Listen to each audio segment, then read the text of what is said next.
Hello बच्चों, welcome है आपको द अप्रोन पाठशाला में। आप लोग आज पढ़ेंगे एनिमल किंगडम एनसीईआरटी का लाइन बाय लाइन। जो भी बच्चे मेडिकल एंट्रेंस देने वाले हैं इस चैप्टर को अच्छे से पढ़ोगे और इस चैनल को सब्सक्राइब भी कर लोगे, क्योंकि यहाँ पे सिर्फ और सिर्फ एनसीईआरटी को पढ़ाया जाता है। ठीक है, फिर शुरू करते हैं बिना टाइम वेस्ट किए हुए। सबसे पहला जो आप लोग का चैप्टर है, टॉपिक है, वो है एनिमल किंगडम। ठीक है, animal kingdom.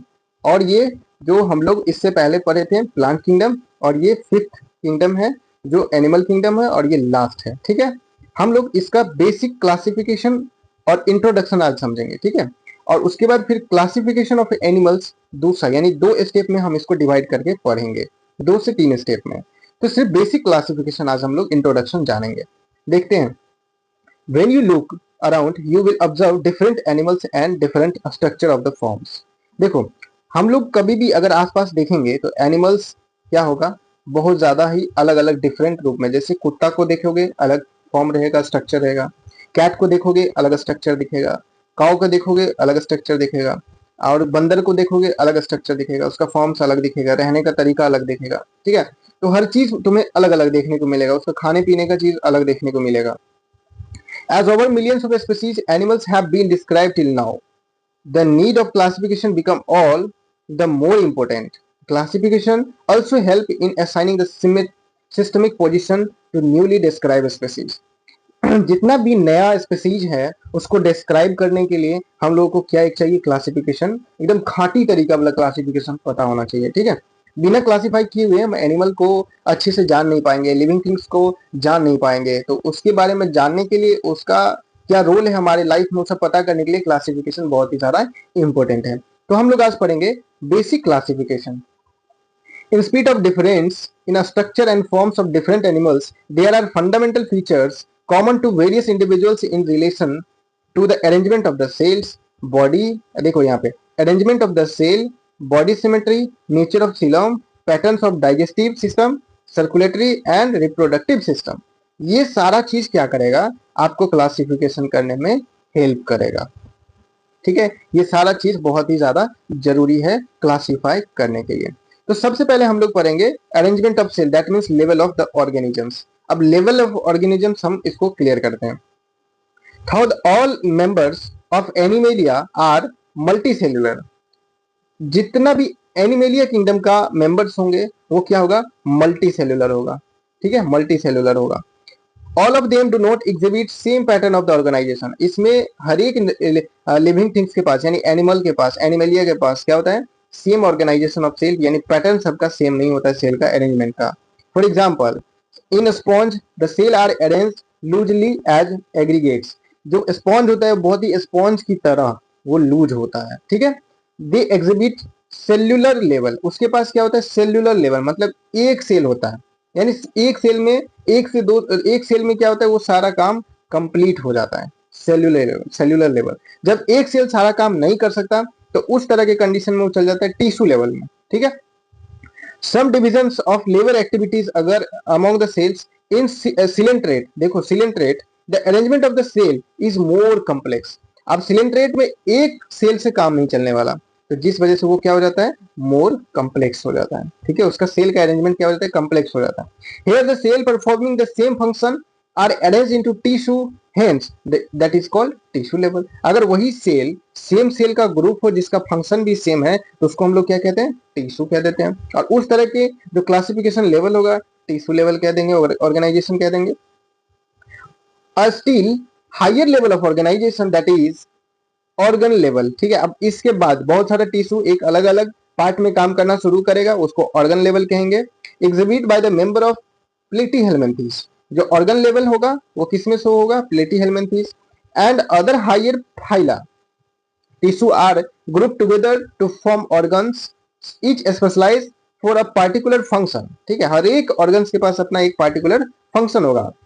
In animals like annelids, arthropods, molluscs, echinoderms and chordates organ have associated to form functional system। ये सारे के पास जो ऑर्गन्स होती है वो क्या करता है, फंक्शनल सिस्टम को एक बनाता है। Etch system concern with specific physiological function. ठीक है, हर एक ऑर्गन के पास एक क्या होता है, अपना अलग अलग फिजियोलॉजिकल फंक्शन होता है। फिजियोलॉजिकल फंक्शन का मतलब उसके उसके जो कार्य हो रहा होता है उसको हम लोग क्या कहते हैं, फिजियोलॉजिकल फंक्शन कहते हैं। This pattern is organ system, और इस तरह के पैटर्न को हम लोग क्या कहते हैं, ऑर्गन सिस्टम कहते हैं। और उसके बाद organ system in different groups of animals exhibits various pattern complexity. अब जिस वजह से वो पैटर्न क्या करेगा, बहुत ही कॉम्प्लेक्स बना देगा। For example the digestive system in Platyhelminthes has only the single opening. अब प्लेटीहेल्मिन्थीज की बात करें तो उसके पास जो डाइजेस्टिव सिस्टम होता है वो सिंगल ओपनिंग होता है, यानी खाता भी उसी से और निकालता भी डाइजेस्ट करके एक ही रास्ता से, ठीक है, ओपनिंग से। And that serve as both mouth and anus, ठीक है। इस तरह के डाइजेस्टिव सिस्टम को हम लोग क्या कहते हैं, इनकम्प्लीट कहते हैं। कंप्लीट डाइजेस्टिव सिस्टम का मतलब क्या होता है, जिसके पास 2 ओपनिंग होता है, इनटेक अलग और एक्स आउट करने के लिए अलग, ठीक है। ये हो गया माउथ एंड एनस।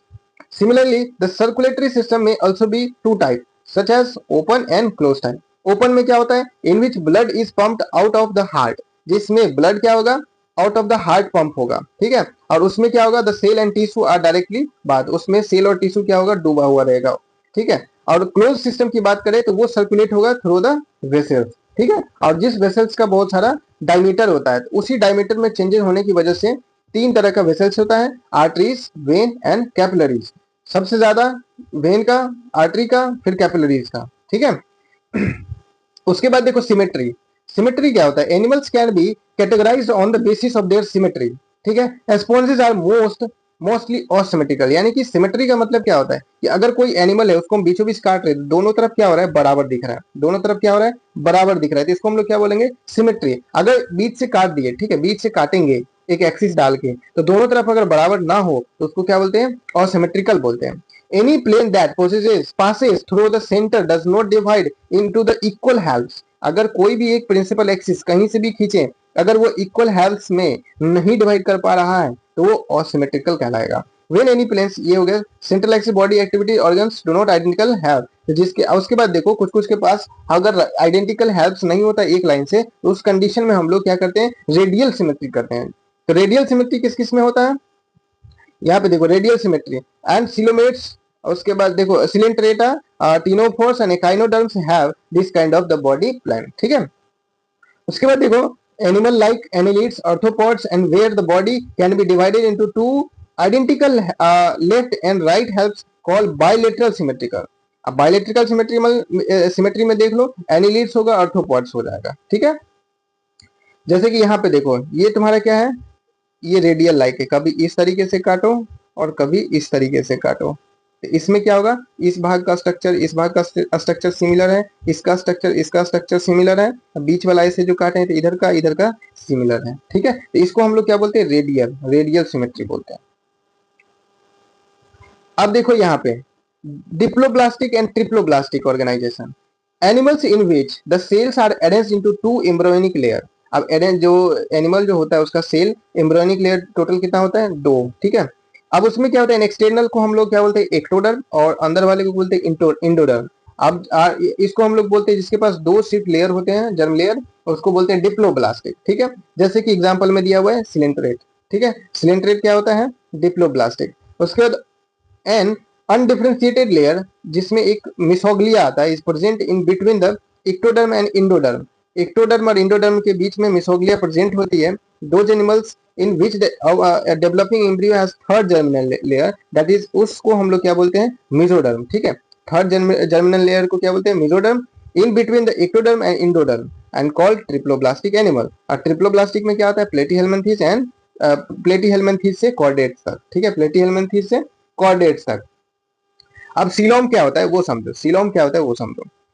यहाँ पे देखो प्रेजेंस और absence of cavity between the body wall and the gut wall is very important in the classification, ठीक है। हमको एक सेल वॉल है और गट के बीच का जो स्पेस है, गट के बीच का स्पेस है, वो भी एक अच्छा इंपॉर्टेंट पॉइंट है एनिमल को क्लासिफाई करने के लिए। The body cavity in which line by mesoderm called coelom. अब जिसमें जो लाइन किया गया रहेगा किससे, मेसोडर्म से, उसको हम लोग क्या कहते हैं, the body cavity which is lined by mesoderm is called coelom. ये आप लोग याद कर लोगे। Animals possessing coelom are called coelomates. जिसके पास सीलोम होगा यानी कैविटी स्पेस होगी उसको क्या कहते हैं, उस तरह के एनिमल को सीलोमेट कहते हैं। एग्जाम्पल में क्या क्या है, annelids, mollusc, arthropods, echinoderms and hemichordates and chordates. ठीक है. In the some animals the body cavity is not lined by the mesoderms, जिसमें mesoderm से body cavity line नहीं होती है. The mesoderm is present as a scattered pouch. उस condition में mesoderm क्या होता है, स्कैटर पाउच के जैसे प्रेजेंट होती है. ठीक है. In between ectoderm and endoderm में such body cavity is called pseudocoelomates. उस तरह के एनिमल को क्या कहते हैं, सीडोसिलोमेट्स कहते हैं. ठीक है. उस तरह के एनिमल को सीडोसिलोमेट्स कहते हैं. एग्जांपल में क्या है, aschelminthes. And the animals in which the body cavity is absent, उसको हम लोग क्या बोलते हैं, ऑसिलोमेट. यानी कि एकाइनोडर्म में ये प्लेटीहेलमिन्थीज क्या हो जाएगा, ऑसिलोमेट हो जाएगा. ठीक है. उसके बाद आते हैं सेगमेंटेशन.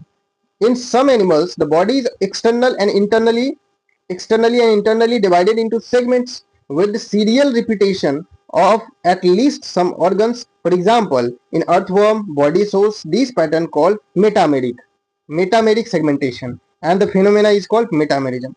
Segmentation का मतलब क्या, जैसे कि मान लो अर्थवर्म होता है, उसका बॉडी क्या होता है, इस तरीके से बना हुआ रहता है, इस तरीके से. तो ये एक सेगमेंट, दूसरा, तीसरा, चौथा, ये सेगमेंटेशन. इस तरह के फेनोमेना को हम लोग क्या बोलते हैं, मेटामेरिज्म कहते हैं. ठीक है. क्या कहते हैं, मेटामेरिज्म. अगला देखो नोटोकॉर्ड. ठीक है. Notochord is मेसोडर्मली derived. नोटोकॉर्ड क्या होता है, मेसोडर्मली डिराइव्ड होता है, जो रॉड लाइक स्ट्रक्चर होती है, and formed on the dorsal side during embryonic development in some animals. अब देखो, animals with notochord are called chordates. जिसके पास नोटोकॉर्ड होती है उसको कॉर्डेट्स कहते हैं, और जिसके पास नहीं होती है उसको हम लोग क्या कहते हैं, नॉन कॉर्डेट्स. तो जैसे कि पॉलीफेरा टू एकाइनोडर्म्स के बीच आता है. ठीक है. जितना भी आएगा वो सब हो जाएगा.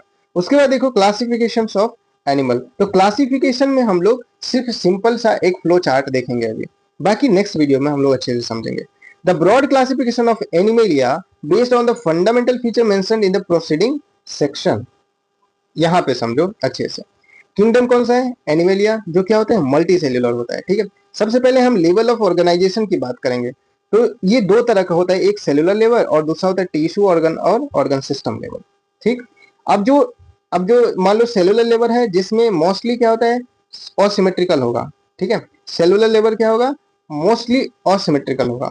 बॉडी कैविटी कैसा होगा, ऑसिलोमेट होगा. ठीक है. और इसका एग्जांपल एक ही फाइलम आता है जिसमें आता है पॉलीफेरा. तो सेलुलर लेवल में सिर्फ और सिर्फ पॉलीफेरा पढ़ना है.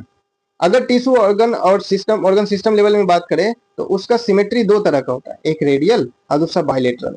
रेडियल की बात करेंगे तो ऑसिलोमेटा एक हो जाएगा. ऑसिलोमेटा का फाइलम में दो, कौन कौन सा, सिलेंट्रेटा और टीनोफोरा. ठीक है. अगर बायलेटरल की बात करेंगे, बायलेटरल सिमेट्री किस किस में होगा, तीन ठो में. एक हो जाएगा ऑसिलोमेट, सीडोसिलोमेट एंड सिलोमेट. ऑसिलोमेट में कौन सा आ जाएगा, प्लेटीहेलमिन्थीज. सीडो में हो जाएगा एस्केलमिन्थीज. और सिलोमेट्स में, सीडोसिलोमेट में एस्केलमिन्थीज. और सिलोमेट्स में क्या क्या आएगा, annelida, arthropoda, mollusca, echinoderm, hemichordates and chordata. ठीक है. अब देखो the important character features of the different phyla is describe. उसके बाद हम लोग अब जो नेक्स्ट वीडियो होगा वो हर एक फाइला को अलग अलग तोड़ करके अच्छे से पढ़ेंगे. जो नेक्स्ट वीडियो होगा वो पॉलीफेरा पे बनाएंगे. ठीक है. तो आप लोग नेक्स्ट वीडियो के लिए इंतजार करो.